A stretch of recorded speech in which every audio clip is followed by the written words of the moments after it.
Salt. She dropped into the hickory heartwood rocking chair, worn smooth by generations of mothers. It once belonged to Granny. The chair creaked ever so softly on the worn oak floor as Stella rocked gently and crooned to Molly, the babe quiet at last. Being a mother was hard. She'd always thought it just came naturally.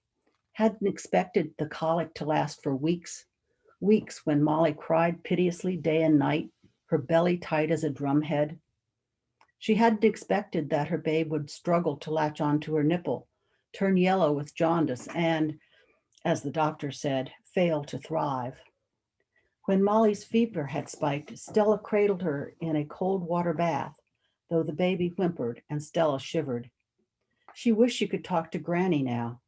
Granny had experienced it all. Head resting on the back of the rocker, tears meandered down Stella's cheeks. She licked her lips and caught a single salty drop on the tip of her tongue. Stella's thoughts drifted to Salt and Granny. Her earliest memory was leaning against Granny's knee while Granny worked on a freshly butchered ham. Granny wielded a carbon steel butcher knife to slice into the hock and hip joints, a knife used so much, so often, that the blade was narrower in the middle than at the ends. 3 rivets held the tang in a wood handle shaped to Granny's hand. "Now don't you be touching my knife," Granny had said. "It's sharp enough to shave hair off a frog." But she had let Stella pat handfuls of pinkish curing salt into thickly over the body and into the gaping wounds. Granny poked the point of the knife under the tendon near the hock and threaded in a big S hook. Stella followed her to the wooden building used for salting and smoking, not much bigger than the outhouse. Mud surrounded the curing shed. "Why is there no grass?" Stella had asked, pointing. Granny hooked the ham to one of the chains crossing the darkened beam. "When the salt draws the blood and water out of the meat, it drips to the ground. The sawdust catches most of the drippings, but some leak out. Salt kills grass." She took Stella's tiny hand in her big calloused one and headed back to the house. "But what about that big old block of salt in the pasture? The cows still got grass." "Well, aren't you the clever one?" Granny chuckled, her belly bopping up and down under her flowered feed sack's apron.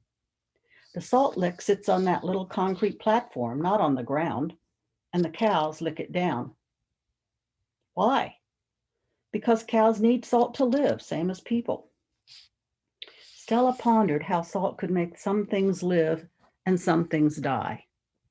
When she asked Granny, Granny said, "That's just the way it works. Salt is mostly good for animals and bad for plants." Back at the house, Stella picked up Granny's 8-sided glass salt jar, green as spring grass, licked her finger and poked it in. The salt in the jar was finer than the curing salt and paper white. She sucked the salt off her finger. Then she did it again, till Granny said, "That's enough." In early spring, Stella always looked forward to rhubarb. A favorite snack was to cut a young stalk of rhubarb, ruby on the outside and white on the inside, discard the deep green, crinkly leaf with red veins, which everybody knew to be poisoned, dip the cut end into Mommy's salt dish, and devour the treat. Mommy's salt had come in a Morton's salt box, blue, with a picture of a girl carrying a yellow umbrella in the rain and the words, "When it rains, it pours," which Stella had thought very clever. Adult Stella still liked salted rhubarb. Stella had a whole shelf of salts, 12 kinds. Her most used one sat on the counter near to hand in Depression-era salt jars like Granny's, crystal clear, spring green, and rose pink, with matching lids that rested on the top, the word salt in raised letters on the side. Pure white table salt and kosher salt were there, of course, but not really favorites. Her favorites included sea salt from evaporated seawater, unrefined and coarser than the table salt, with varied flavors depending on the minerals in the water.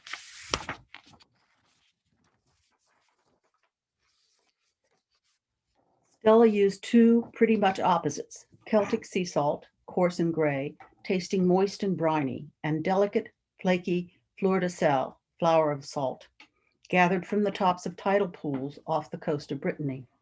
The most expensive salt, having to be collected by hand using wooden rakes and only on sunny days with a light breeze. Recently, she had added Kala Namak, aka Himalayan black salt, which made a touch of sulfur smell, good for making tofu taste like eggs. But her absolute favorite was Himalayan pink salt, mottled pink and white crystals, the purest salt in the world, containing all 84 minerals and elements found in the human body. She bought it in bulk and kept filled grinders on the stove and on both tables. Stella hummed another lullaby and thought about salt for a long time. She rocked, bouncing the silent baby against her breast. She could not bear to think of her precious Molly in the ground, rotting in the dark, eaten by worms. How had Granny survived the death of 4 of her babies? Rising from the rocker, Stella carried Molly's limp body to the kitchen. She sliced into all the joints with the point of Granny's butcher knife. Blood, red as tomato juice, drained into the black and white marble sink. She coated the tiny body with salt, rubbing the coarse pink grains well into the joint wounds. She shrouded Molly in the soft flannel baby quilt Granny had made and settled her on a bed of salt in a lidded wicker basket. She finished packing the basket with salt.